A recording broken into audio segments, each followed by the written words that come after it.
Bienvenue à Séduit par Pharmakia, partie 3. Je suis John Everblest. La partie 3 s'intitule « Pour un temps comme celui-ci ».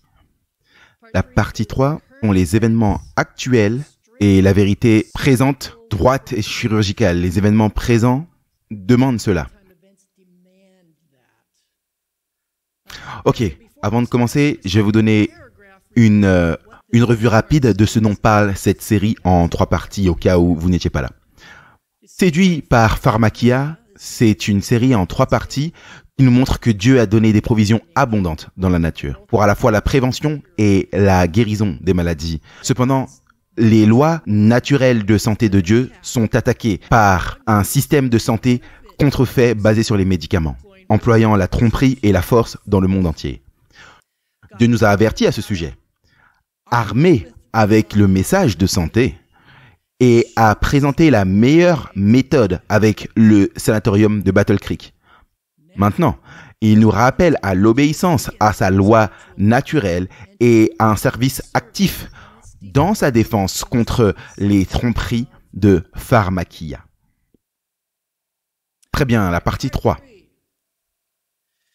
L'agression religieuse, la coercition, la persécution ont déjà commencé.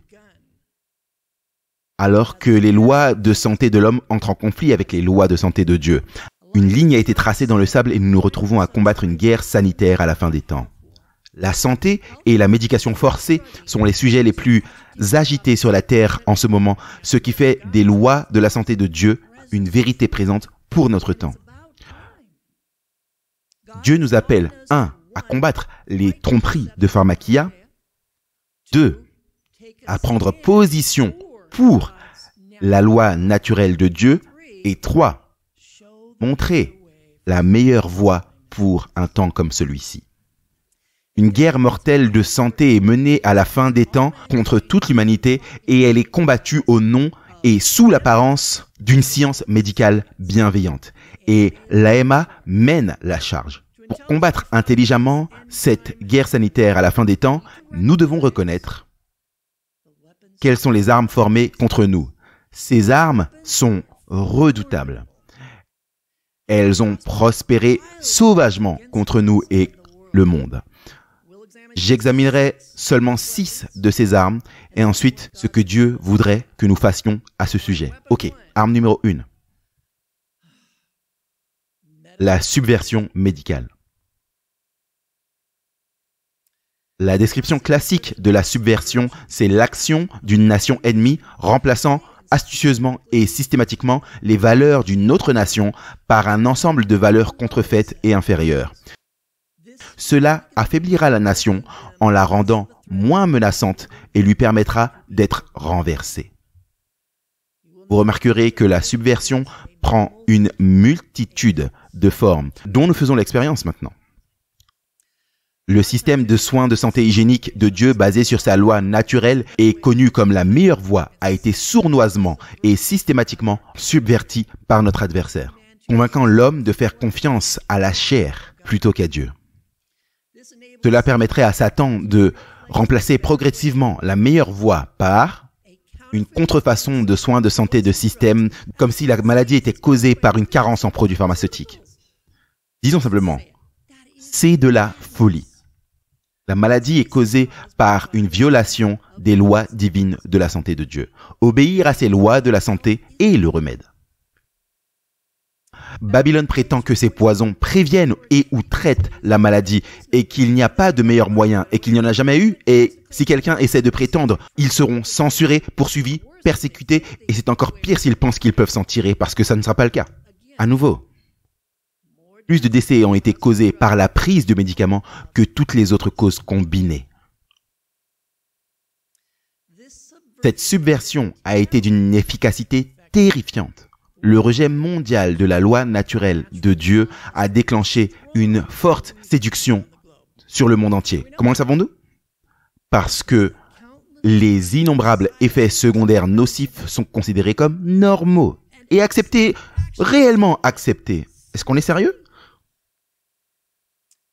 L'illusion est si forte qu'elle semble ne pas avoir d'importance, même si les effets indésirables sont bien pire que les symptômes d'origine ciblée. L'infirmité, voire la mort, sont les résultats, et les utilisateurs jouent quotidiennement avec leur vie même. Ces réactions indésirables, souillantes, ne sont que les empreintes digitales de notre adversaire. Par leurs fruits, vous les connaîtrez. Le dragon cherche à séduire même les élus, en les faisant se méfier de Dieu sans même qu'ils se rendent compte que c'est ce qu'ils font, qui est l'essence même de la subversion. Ce système de séduction a mis le monde à genoux devant le trône de Babylone. Les marchands de pharmakia ont blasphémé Dieu avec l'accusation implicite que nos médicaments compensent les manquements de Dieu. Faites-nous confiance, disent-ils. Nous en savons bien plus que votre Dieu impuissant. Ce sont leurs implications et nous ne disons rien contre cela. Ainsi dit le Seigneur. Maudit soit l'homme qui se confie en l'homme et qui fait de la chair son bras et dont le cœur se détourne de l'Éternel. Jérémie 17,5. Comme nous l'avons dit auparavant, je le dis maintenant encore, si quelqu'un vous prêche un autre évangile que celui que vous avez reçu, qu'il soit maudit. Galates 1, 9. Ok, nous quittons la subversion allant à l'arme de l'agression médicale. Et oui, c'est le Vatican. Le système pharmakia de la Babylone papale censure agressivement, diffame, restreint, entrave et interdit la pratique du système de santé de Dieu sur la planète Terre. Et personne n'oserait s'opposer à ces affirmations. Et cela se fait par le biais d'agences telles que l'AMA et les hôpitaux. Il y en a tellement plus qui pourrait être dit à ce sujet, mais nous n'avons tout simplement pas le temps ou l'espace. Donc on avance à l'arme numéro 3. La plupart de cela, vous l'avez vécu en tous les cas. La propagande médicale. Les antivax prolongent la pandémie. Ce sont le type de graphique qu'on voit partout. Même si Dieu a averti à maintes reprises des dangers de pharmakia, le monde est toujours martelé par l'idée que ce sont les non médicamentés qui sont un danger pour la société. En fait, vous et vos enfants, les non souillés, sont associés à la maladie et à la mort. En voici une autre. Les antivax, une menace pour votre futur. Et ce n'est qu'un tout petit échantillon, il y en a tellement. Ceux qui sont informés sont considérés comme étant ignorants ici. Ceux qui, comme Daniel, refusent de se souiller avec la viande et le vin du roi sont les loups en vêtements de mouton qui viennent chercher à prendre vos petits. Les enfants qui ne sont pas encore empoisonnés sont associés à la maladie et à la mort.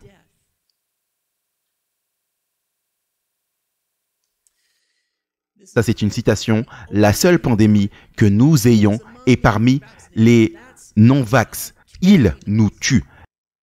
Le président des États-Unis, Biden, disait ceci, ce que je viens de lire, dans le contexte pour dire que Facebook n'en faisait pas assez pour censurer les opinions dissidentes.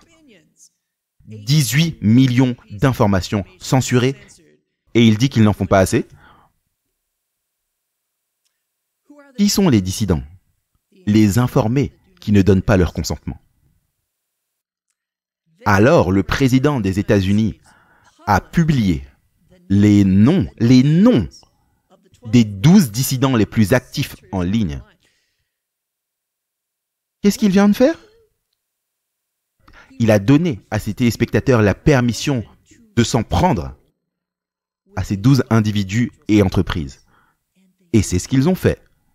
Et c'est une autre histoire, il y en a 12 histoires comme ça.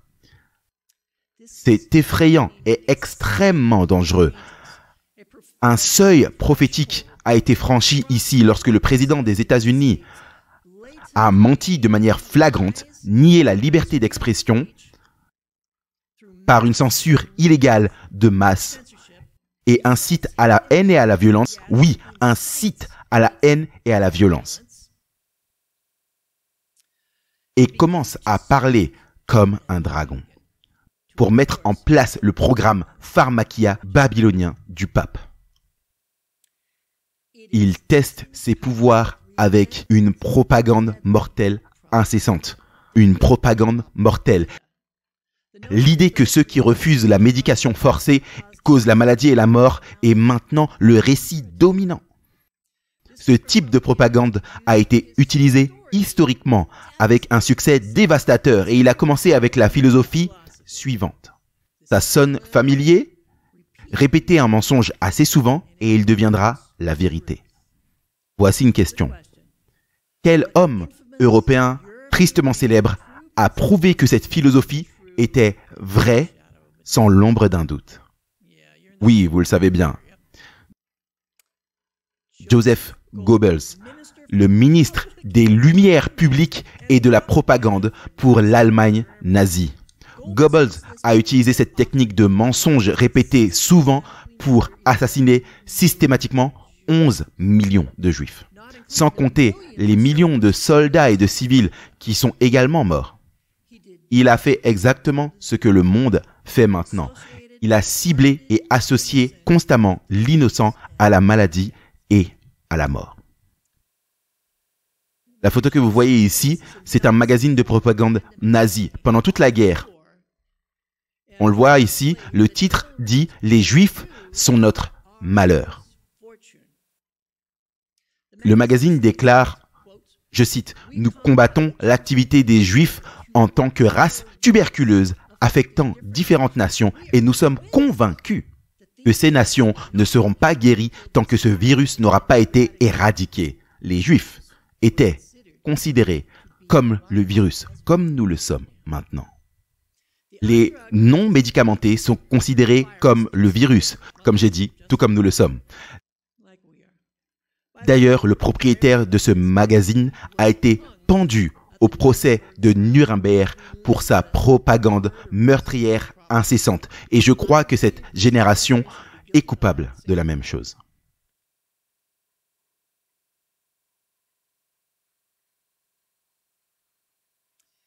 Je vais vous donner plusieurs exemples d'affiches qu'ils ont utilisées. Voici un rat avec le visage d'un homme juif dessus. En anglais, il dit « Les rats, détruisez-les ». Les juifs ici sont associés à la maladie, un fléau pour l'humanité. Il dit ici, la tuberculose, la syphilis, le cancer sont curables, mais nous devons mettre un terme au plus grand fléau, le juif. Je veux que vous puissiez remarquer l'inférence scientifique médicale dans cette image de propagande. Le médecin examinant des preuves au microscope. Oui, les juifs sont en fait la cause de la maladie et de la mort. Les sbires d'Hitler ont cherché à se prémunir contre des innocents au nom de la science médicale. Et cela se reproduit à nouveau. Si nous ignorons les péchés de notre passé, nous sommes condamnés à les répéter. Soyez sobres, soyez vigilants. Car votre adversaire, le diable, rôde comme un lion rugissant, cherchant qui il peut dévorer. Très bien, laissons la propagande, allons à l'arme 4, la coercition médicale. La coercition médicale prospère parce que le monde a longtemps placé sa confiance en l'homme plutôt qu'en Dieu. C'est aussi simple que cela. Nous savons tous que la force est contraire au gouvernement de Dieu, mais elle est en parfaite harmonie avec le gouvernement de Satan. Par leurs fruits, vous les reconnaîtrez. C'est mon thème. Par leurs fruits, vous les reconnaîtrez. La diapositive suivante est là où la coercition aux États-Unis a vraiment commencé à s'intensifier. Cela a donné l'exemple à tout le monde. Il y a certains mots que je ne peux pas dire de peur d'être censuré et retiré de YouTube donc. Cela étant dit, la ville de New York exige une preuve de médication pour les activités d'intérieur. Le premier maire de la nation. Le maire Bill de Blasio a annoncé le mandat mardi matin 3 août 2021. C'était moins d'un mois après les accusations incitatives de Biden contre les personnes informées et réticentes. Cela a ouvert les vannes pour des lois d'agression religieuse bien pires contre les consciencieux autour du monde. Mais, tant que le gouvernement invoque le nom de la science médicale, Ils peuvent prétendre tout ce qu'ils veulent, faire tout ce qu'ils veulent et s'en tirer.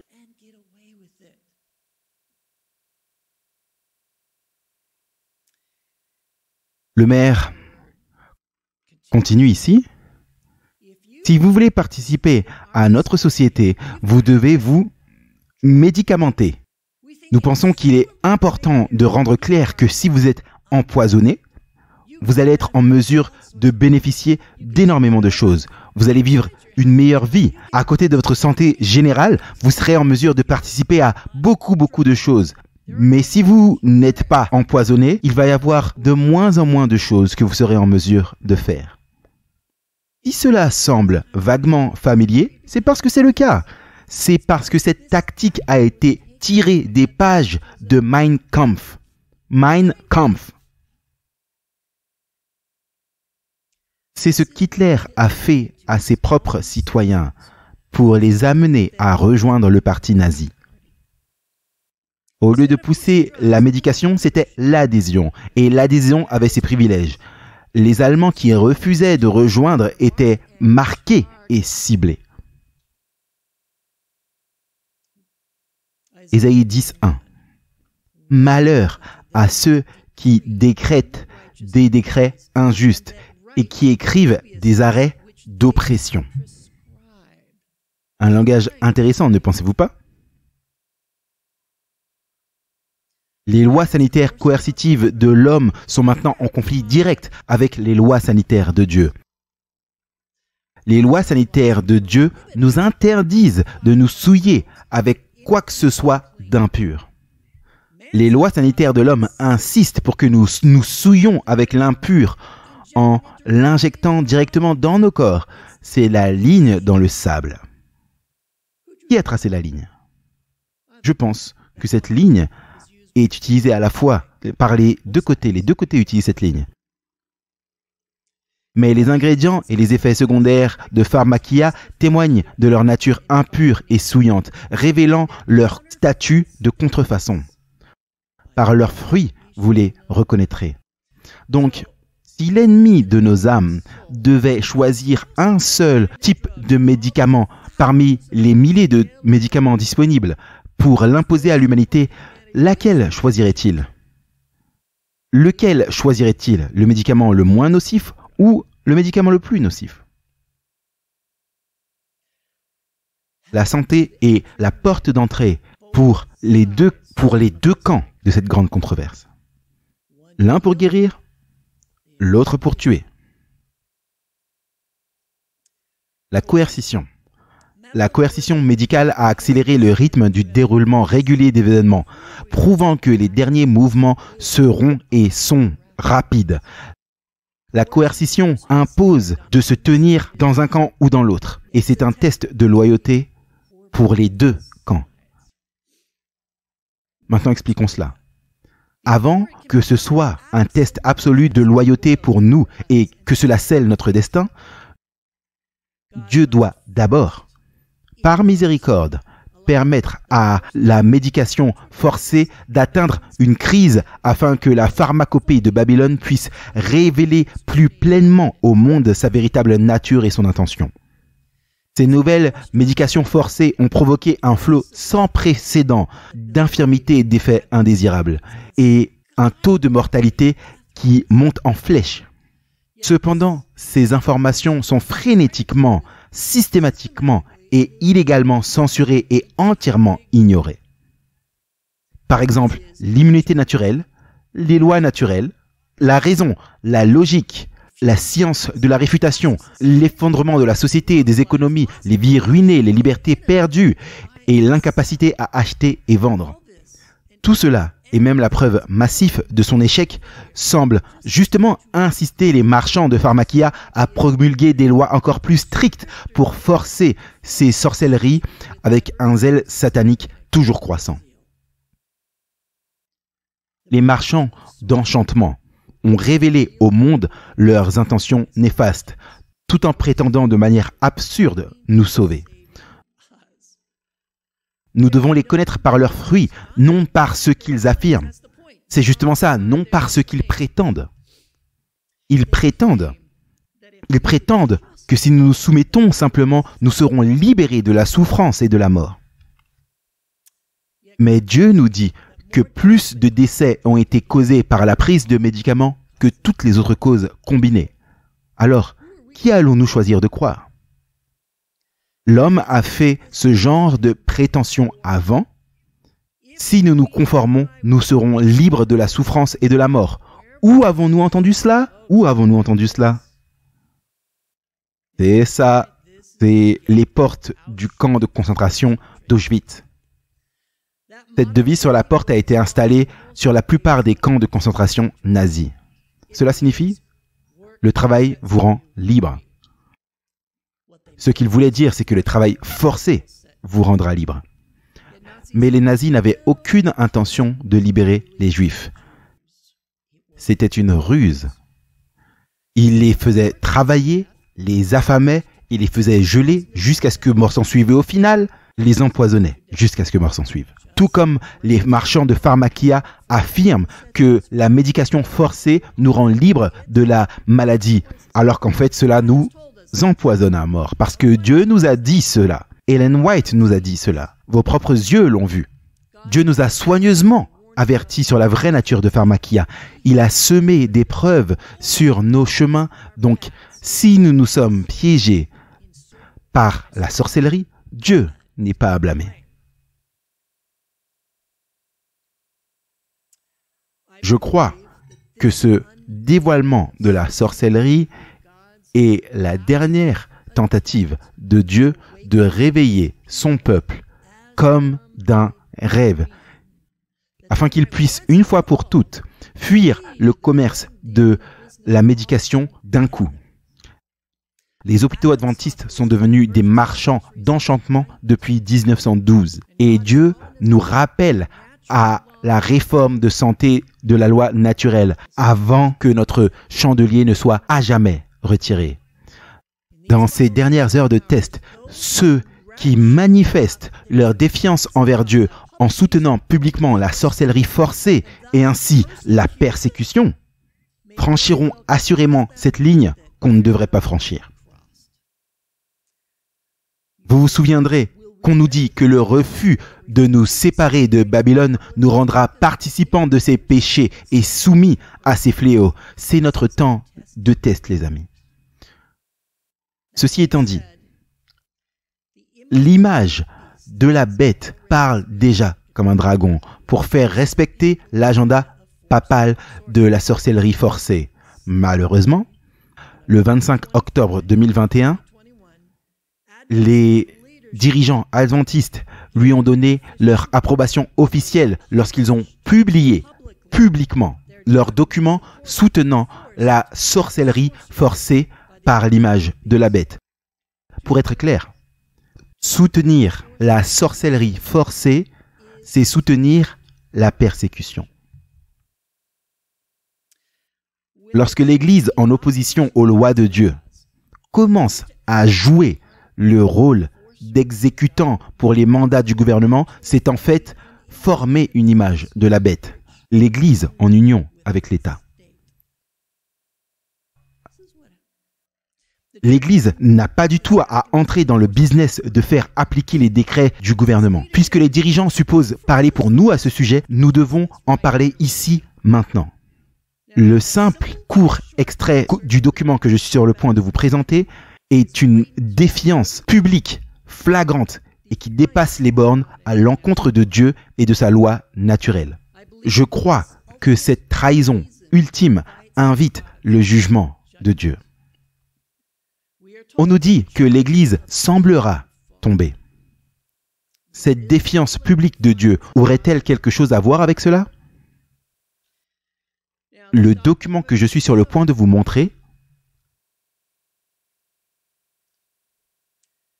a été publié près de 2 ans dans cette crise du C-19, après la poussée impitoyable et rude de la pharmacia de Babylone et que la censure de masse illégale ait révélé son vrai caractère et ses intentions, les laissant sans excuse. Il n'y a personne d'aussi aveugle que ceux qui refusent de voir. Voici le titre du document. et la liste des départements qui l'ont signé.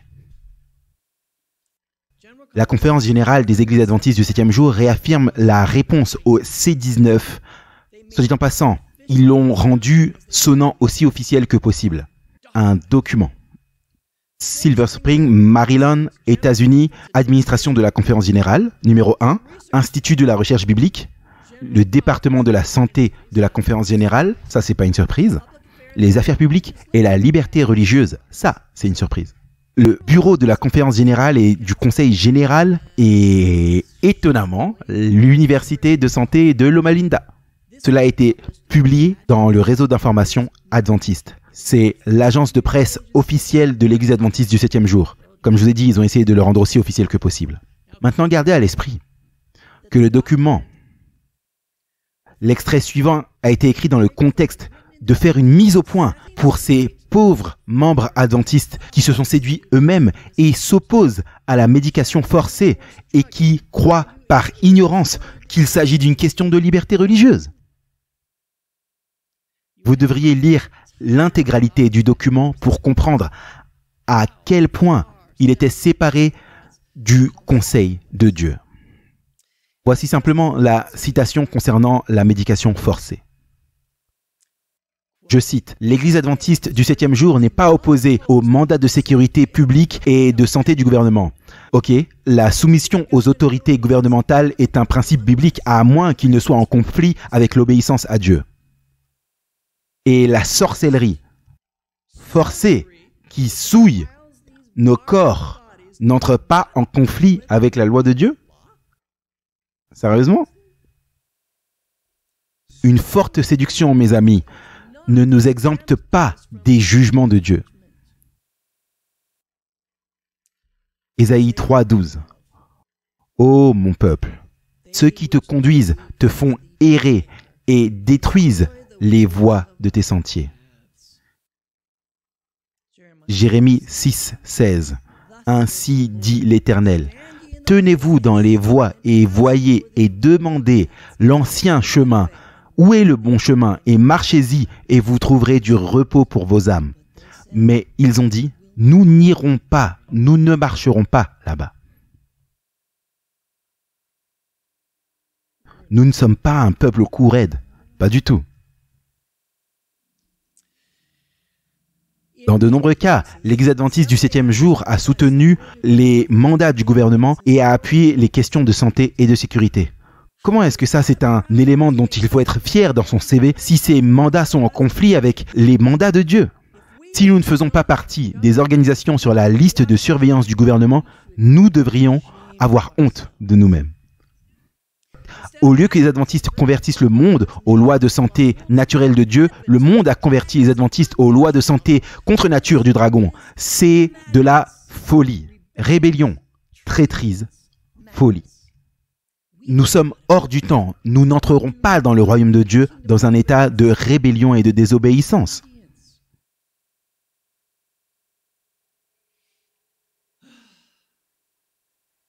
Ces mandats que notre Église soutient font perdre aux consciencieux leur capacité d'acheter et vendre. C'est clairement un événement prophétique et un avertissement. L'Église adventiste n'est pas Babylone. Elle n'a jamais été et ne sera jamais, mais elle a invité Babylone dans ses institutions par le biais du système de santé. Oh, cette partie suivante est horrible. Cela signifie que nous avons invité des francs-maçons et des jésuites dans nos institutions pour siéger dans nos conseils d'administration afin d'influencer nos régulations pour dicter leurs propres programmes néfastes contre Dieu. Nous n'avons pas à nous inquiéter que nous pourrions bientôt être pressés de s'incliner devant l'idole sur la plaine de Doura. Qu'est-ce que c'est pour nous? Nous avons été face contre terre devant Babylone pendant 110 ans. Levons-nous. Levons-nous. Regardons à quel point nous sommes tombés bas. Nous sommes marchands de la pharmakia du dragon depuis si longtemps que nous avons oublié sa vraie nature. Il a séduit toutes les nations et tué plus de personnes que toutes les autres causes réunies. Nous avons oublié notre véritable vocation. Nous avons oublié notre rébellion non repentie de 1912. Nous avons oublié que la rébellion est comme le péché de sorcellerie et l'entêtement comme l'iniquité et l'idolâtrie. Nous avons oublié que nous sommes pauvres, misérables, aveugles et nus. Apocalypse 2, 5 nous dit « Souviens-toi donc d'où tu es tombé et repens-toi. Fais tes premières œuvres, sans quoi je viendrai à toi rapidement et retirerai ton chandelier de sa place, sauf si tu te repens. » Ai-je vraiment de dire ce que je suis sur le point de dire? Dieu ne nous a pas appelés à utiliser la coercition dans notre travail missionnaire médical évangélique. C'est l'œuvre de Satan. Si nous soutenons quoi que ce soit qui est forcé, nous prouvons au monde que nous sommes du côté de Satan et que les consciencieux n'auront rien à voir avec nous. Nous n'aurons aucune crédibilité dans la lutte contre le culte forcé du dimanche. Donc, une question très importante se pose. Quelle devrait être notre réponse lorsque nous sommes contraints à désobéir à Dieu? Nous ne nous conformerons pas, nous ne nous souillerons pas, nous ne nous inclinerons pas devant les idoles de sorcellerie de Babylone, nous n'abandonnerons pas le service de Dieu ou sa loi naturelle. Nous vivrons de chaque mot qui sort de la bouche de Dieu. Numéro 5. Nous devons nous séparer de la sorcellerie de Babylone. Nous devons nous séparer de la pharmakia de Babylone. À partir d'ici, le vrai travail évangélique, médical, sera un mouvement de base pour le reste consciencieux. Ce seront les seules méthodes de Dieu, les lois naturelles, hygiéniques, pas de sorcellerie, pas d'effets indésirables, pas de rébellion, pas de compromis, pas de coercition. Nous serons des réparateurs de brèches. Alors aide-nous, Seigneur. Avançons vers la persécution médicale. Ce sont toujours les injustes qui persécutent les justes. Il n'y a pas d'exception à cette règle.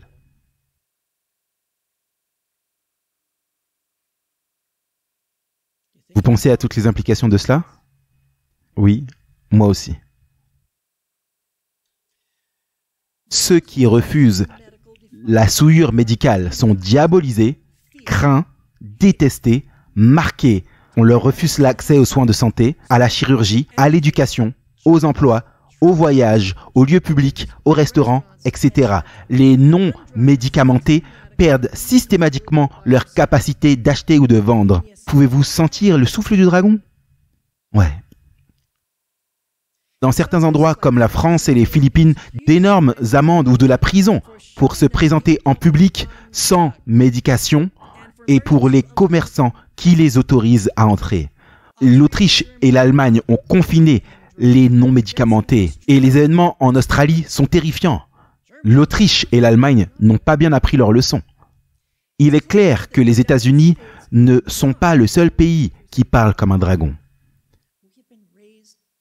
Nous avons été élevés toute notre vie avec un état d'esprit qui dit que le temps de test et de persécution est dans un avenir lointain. Il faudra des efforts déterminés pour remplacer cette idée gravée par la nouvelle réalité que notre temps de test est arrivé et il a commencé longtemps derrière. On commence simplement à réaliser. Nous n'avons pas beaucoup de temps.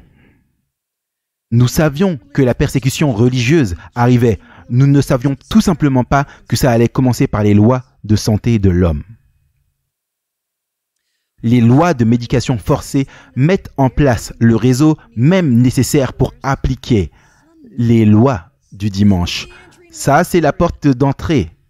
L'extraction des données personnelles, le suivi, le contrôle, la surveillance, les lois restreignant les libertés, la peur et la haine générées contre les ennemis de l'État, le système d'extorsion et d'application. Tout cela est mis en place maintenant au nom de la science médicale.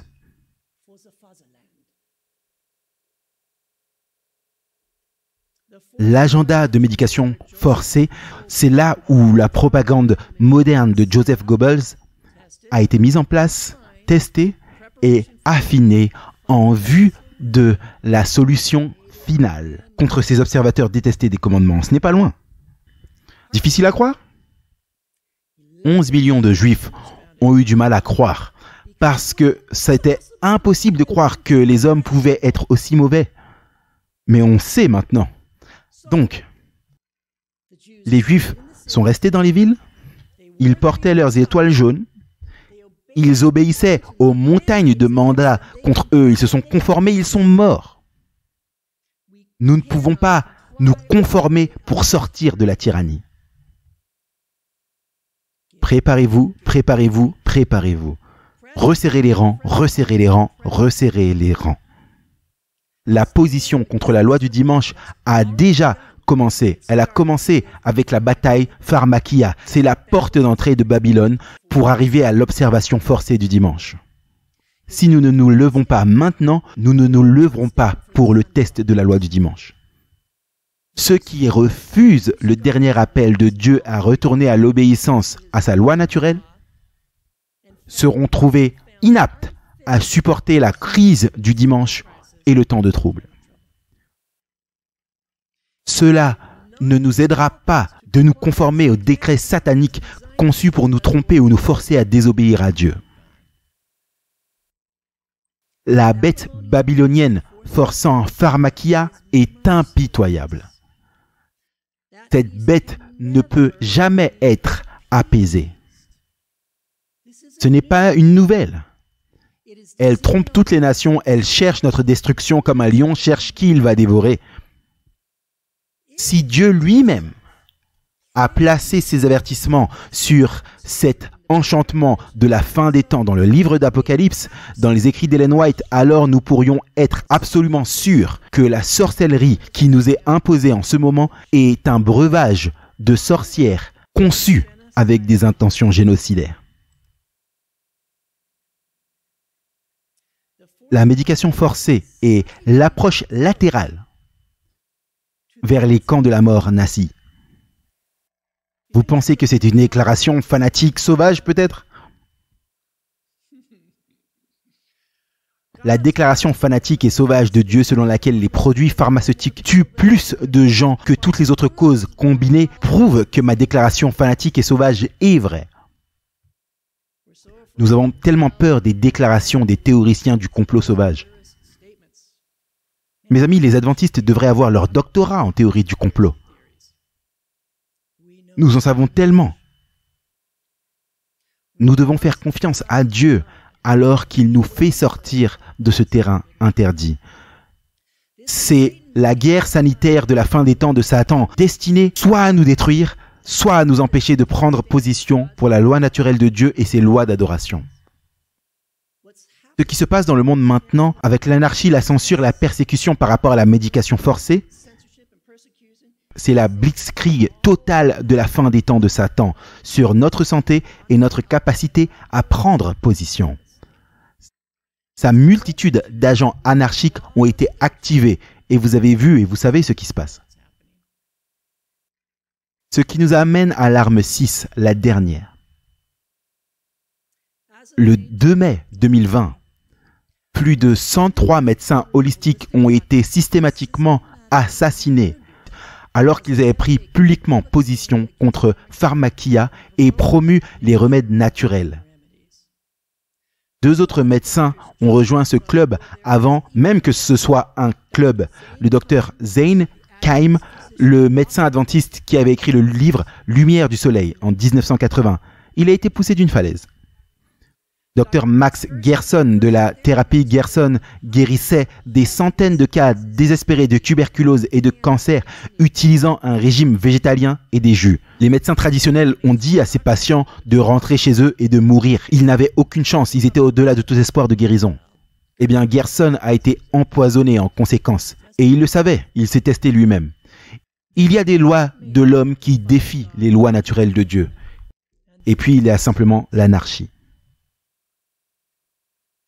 Très bientôt, comme l'Australie, nos tribunaux ne supporteront plus les lois justes. Cela a déjà commencé. Maintenant, compte tenu des risques très réels de prendre position dans un moment comme celui-ci, la question est soulevée une fois de plus. Si nous laissions simplement quelqu'un d'autre prendre position pour nous, si nous ignorions simplement l'appel de Dieu d'avertir le monde, cachons ce que nous savons et restons complètement silencieux. Qu'est-ce que Mordecai dit à propos de telles notions? Vous vous souvenez de cela? Et Mordecai dit et répondit à Esther, « Ne pense pas que tu échapperas parce que tu es dans le palais du roi, plus que tous les autres Juifs. Car si tu restes complètement silencieuse à ce moment-là, le soulagement et la délivrance surgiront pour les Juifs d'un autre endroit, mais toi et la maison de ton père périront. » Soit dit en passant, Mordecai faisait partie de la maison de son père. Mais qui sait si tu n'es pas venu à la royauté pour un temps comme celui-ci? Esther a dû risquer la mort pour intervenir pour elle-même et pour son peuple lorsque l'heure déterminée par Dieu était venue. Ne pensez-vous pas que cela pourrait être notre moment déterminé par Dieu? Si les membres d'Église n'agissent pas comme Dieu le veut, le mouvement de la réforme de santé ira de l'avant sans eux. Et on verra que Dieu a ôté leur chandelier de sa place. Ceux qui refusent de recevoir et de pratiquer la lumière seront laissés en arrière-plan. Qu'est-ce qu'elle veut dire par « on verra » ? Cela semble plutôt terrifiant. Y aura-t-il une sorte de jugement de Dieu? Quoi qu'il en soit, ça va être manifeste. Donc, question pertinente, comment pouvons-nous contrer les armes formées contre nous dans cette guerre de la fin des temps contre notre santé? Comment prouver notre loyauté envers Dieu et avancer au milieu de l'opposition la plus sévère dans cette guerre de la fin des temps? 1. Nous nous repentons de notre rébellion traîtresse. C'est quelque chose que personne ne veut faire. Numéro 2, on se sépare du système de santé contrefait de Babylone. Numéro 3, on revient à la réforme de santé de la loi naturelle de Dieu. On revient. Numéro 4, nous armons notre message de santé. Comment est-ce qu'on arme notre message de santé? Numéro 1, on passe à l'attaque. Nous sommes dans une guerre sanitaire mortelle à la fin de temps et aucune guerre n'a jamais été gagnée simplement en jouant sur la défense ou en prétendant que nous ne sommes pas en guerre. Nous aurons besoin de devenir des David contre les Goliaths qui défient les armées du Dieu vivant. Numéro 2, nous lions notre message de santé à l'évangile. Chaque fois qu'on prêche l'évangile, on prêche le message de la santé. Chaque fois qu'on prêche le message de la santé, on prêche l'évangile. C'est essentiel, c'est fondamental. C'est le ministère missionnaire médical de l'évangile. C'est le début, c'est notre vocation. Ça a toujours été notre appel. Dieu ne dit pas, non, vous n'avez plus besoin de faire ça. Seules les méthodes de Christ donneront le vrai succès pour atteindre les gens. Ça, c'est dans Gospel Worker 363. Numéro 3, on le vit nous-mêmes. Que vous mangiez ou buviez, quoi que vous fassiez, faites tout pour la gloire de Dieu. 1 Corinthiens 10, 31. Embrasser la réforme de la santé et montrer aux humains la meilleure voie ne sera pas facile après 110 années de rébellion ouverte. Ellen White dit, le travail que l'Église n'a pas réussi à faire en temps de paix et de prospérité, elle devra le faire. On ne peut pas s'en sortir. Elle devra le faire dans une crise terrible, sous le plus grand découragement et les pires circonstances. Les avertissements, écoutez ça, les avertissements que notre conformité mondaine a réduits au silence ou retenus doivent être donnés sous l'opposition la plus féroce des ennemis de la foi. Je dois répéter cela. Les avertissements que notre conformité au monde a réduits au silence ou entravés, oui, on a fait les deux, doivent être donnés sous l'opposition la plus féroce des ennemis de la foi. Évidemment, nous voyons déjà cette opposition. Et pas seulement du monde. Oh non. Numéro 4, on l'enseigne. Il nous est dit, la réforme continu doit être maintenu devant le peuple et votre exemple devrait appuyer vos enseignements. Ça, c'est dans le Conseil sur la santé. 385. La réforme continue doit être présentée au peuple. Nous nous faisons connaître une fois de plus pour nos principes avancés de réforme de santé. La réforme de santé est une branche du grand travail qui consiste à préparer un peuple pour la venue du Seigneur. Il est aussi étroitement lié au message du troisième ange que la main l'est au corps. Rendre claires les lois naturelles et appeler à l'urgence de l'obéissance à ces dernières est une œuvre qui accompagne le message du troisième ange. La bénédiction de Dieu, j'aime celle-ci, la bénédiction de Dieu reposera sur tous les efforts déployés pour éveiller l'intérêt pour la réforme de santé, car elle est nécessaire partout. C'est une merveilleuse promesse. Numéro 5. Nous l'utilisons dans le service. Je souhaite vous dire que bientôt, il n'y aura pas de travail effectué dans les lignes ministérielles, mais uniquement par l'œuvre missionnaire médicale.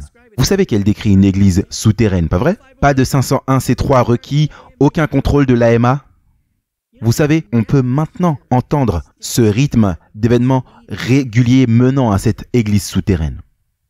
Mais, si nous devons être des missionnaires médicaux, des missionnaires médicaux de l'Évangile, Dieu exige que nous utilisions ces méthodes, pas celles de Babylone. Vous vous souviendrez de la partie 2, le conseil d'Ellen White, selon lequel Dieu ne nous reconnaîtra pas en tant que missionnaires médicaux si notre service est basé sur les médicaments. Il nous est dit, alors que l'agression religieuse subvertit les libertés de notre nation, ceux qui défendront la liberté de conscience seront placés dans des positions défavorables. Ça, c'est nous tous. Pour leur propre bien, ils devraient, pendant qu'ils en ont l'occasion, devenir intelligents en ce qui concerne la maladie, ses causes, la prévention et le traitement. Et ceux qui font cela trouveront un champ de travail partout. Il y aura beaucoup de gens qui souffrent, qui auront besoin d'aide, non seulement parmi ceux de notre propre foi, mais en grande partie parmi ceux qui ne connaissent pas la vérité. Nous devons apprendre ces choses. Nous ne les connaissons pas. Et numéro 6, nous prenons position. Souvenez-vous, ceux qui m'honorent, je les honorerai. Que nous gagnions la bataille ou pas n'est pas le point. Prendre position pour Dieu, indépendamment de cela. Indépendamment des résultats, c'est ça là, le point. Alors comment se fait-il que les armes formées contre Daniel et ses amis n'ont pas prospéré? Les armes n'ont pas prospéré parce que ces hommes étaient obéissants jusqu'à la mort à tous les commandements de Dieu, les grands et les plus petits. Ils ont pris position pour Dieu, c'est maintenant aussi notre nécessité. Le roi leur assigna chaque jour une portion des mets de sa table et du vin dont ils buvaient, voulant les élever pendant 3 années, au bout desquelles ils seraient au service du roi. Mais Daniel résolut en son cœur qu'il ne se souillerait pas. Ça doit commencer par là, un choix. Il ne se souillerait pas par les mets du roi et par le vin dont le roi buvait. Et il pria le chef des eunuques de ne pas l'obliger à se souiller. C'est beaucoup plus important que ce que nous pensions, je crois. On serait myope de croire que leur position n'était qu'une question de santé. C'était un test de loyauté et d'obéissance à Dieu. C'était une opportunité pour Dieu de montrer qu'il est plus fort que les nations. C'était une opportunité pour Dieu de les honorer. Et c'était une épreuve nécessaire qui les renforcerait pour le plus grand test de l'adoration et de la fournaise ardente. S'ils n'avaient pas réussi le test de la loi naturelle de Dieu, ils seraient incapables de passer le test d'adoration sur la plaine de Doura. Donc cela n'a jamais été une option pour ces garçons de se souiller s'ils pouvaient par la suite se désintoxiquer avec du charbon ou de l'argile. Donc afin que nous puissions prendre courage dans le fait que chaque fois que Daniel et ses amis ont pris une position publique ferme pour les lois de Dieu en opposition à un mandat du gouvernement, Dieu les a honorés magnifiquement. Les 3 diapositives suivantes commencent à montrer les couches prophétiques de sens dans les histoires de Daniel et de ses 3 amis, et elles nous sont applicables maintenant même. Les lois de la santé et les lois sur l'adoration. Le premier test de la fin des temps de loyauté était un test de santé ou de se souiller ou non. Le deuxième test de la fin des temps de la loyauté était encore plus sévère. C'était d'adorer le faux. Leur tout premier test, quand ils étaient en captivité à Babylone, était le test de l'obéissance à Dieu sur la loi naturelle, les lois sanitaires. Ne sommes-nous pas maintenant aussi, en captivité babylonienne, des enchantements babyloniens forcés, des confinements? Nous sommes soumis à des lois sanitaires babyloniennes et persécutés par elles si nous résistons. Notre première épreuve dans cette captivité babylonienne est aussi l'épreuve de l'obéissance aux lois naturelles de Dieu. Abandonner, c'est la pire chose que nous puissions faire. Nous devons tenir bon. Tout comme les 3 garçons, le deuxième test sera également le test d'obéissance aux lois d'adoration de Dieu. Et cela se produit pendant qu'ils étaient en captivité à Babylone. Le même régime, encore une fois. Le premier test nous prépare pour le second test. Nous n'avons pas à décider quand nous passerons ces tests. Et ce test se produit maintenant. 2 phases des lois d'adoration arrivent. Phase 1, vous devez adorer la fausse image. Phase 2, vous ne devez pas adorer la vérité. Les 2 mêmes phases seront répétées encore dans les lois nationales du dimanche. Les 3 tests sont prophétiques pour ces temps de la fin. Et cela commence par une souillure forcée dans laquelle nous sommes maintenant. Nous ne pouvons pas sauter ce test et nous n'osons échouer aucun d'entre eux. C'est une citation d'Ellen White, Événements des derniers jours, 146. Dans les cas où nous sommes traduits devant les tribunaux, nous devons renoncer à nos droits, à moins que cela nous amène en collision avec Dieu. Ce ne sont pas nos droits pour lesquels nous plaidons, mais le droit de Dieu à notre service. C'est fondamental, c'est essentiel, ça change notre perspective. C'est complètement différent de ce que nous pensions. Si nous croyons que la question de la médication forcée commence et se termine avec nos droits à la liberté de choix, alors nous manquons tout l'intérêt de cette crise aux yeux de Dieu. C'est notre test de la fin des temps. C'est Dieu qui passe au crible l'Église. Le vrai problème n'est pas du tout sur nos droits, mais le droit de Dieu à notre obéissance et à notre service, à sa loi naturelle et à sa loi morale. Ça, c'est vraiment le sujet de cette guerre à la fin des temps. Nous avons raté la cible en nous concentrant sur nos droits. Aussi importants que ceux-ci sont, ils deviennent une erreur. Et ce n'est pas la seule erreur. Si nous basons notre position contre la médication forcée sur la science de l'homme plutôt que sur le droit de Dieu à notre obéissance et à notre service, nous ne donnons à Dieu aucune raison de nous honorer. Prendre position pendant une crise est la chose même qui attire l'attention du monde sur la loi naturelle de Dieu.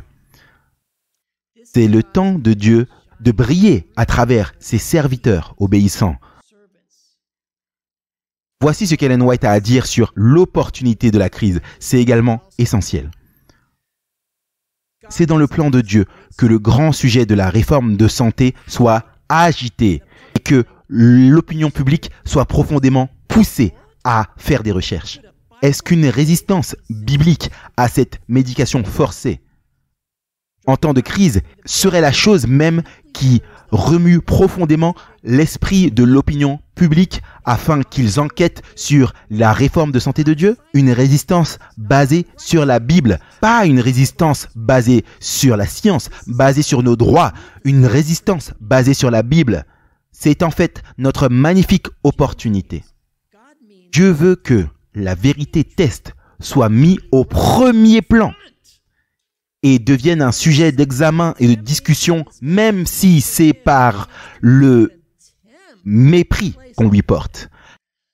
L'esprit du peuple doit être remué. Chaque controverse, chaque reproche, chaque calomnie sera le moyen de Dieu de provoquer l'enquête et d'éveiller les esprits qui autrement s'endormiraient. Remuer, provoquer, c'est notre travail. Alors, est-ce que cette agitation est quelque chose que Dieu provoque ou est-ce que nous sommes censés la provoquer? Les hommes et les femmes doivent être instruits et les ministres et le peuple doit sentir que le fardeau du travail repose sur eux pour agiter le sujet de la réforme de santé et l'exhorter et l'amener devant les autres. Nous devons prendre des mesures. Qui mieux que les adventistes pour enseigner les principes de santé en harmonie avec la Bible à un peuple agité et profondément remué pour faire des recherches à ce sujet? Nous devons les inciter à enquêter. Qui dois-je envoyer et qui ira pour nous? Ellen White dit qu'à l'approche de la fin, les témoignages des serviteurs de Dieu deviendront plus décidés. Rappelez-vous de cela? Plus décidés et plus puissants. Ces deux mots, décidé et puissant. Éclairant la lumière de la vérité sur les systèmes d'erreur et d'oppression qui ont pendant si longtemps détenu la suprématie. Nous avons toujours pensé que c'était juste la question du sabbat, mais non, c'est pharmakeia aussi.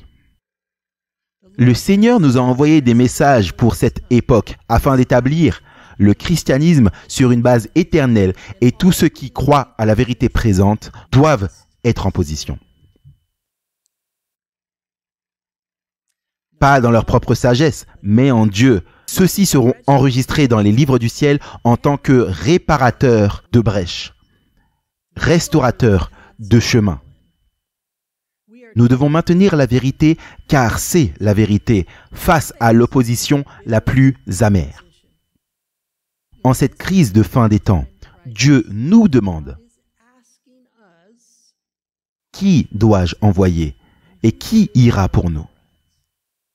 Et quelle est la réponse que Dieu attend? Qui le sait? Me voici, envoie-moi. Prions. Seigneur, on te remercie pour tant d'enseignements à ce sujet. Nous demandons que tu puisses nous donner. Conduis-nous vers la sagesse que tu as, que ton esprit puisse nous mener et nous donner le pouvoir de remplir notre mission. Et nous te remercions au nom de Jésus. Amen.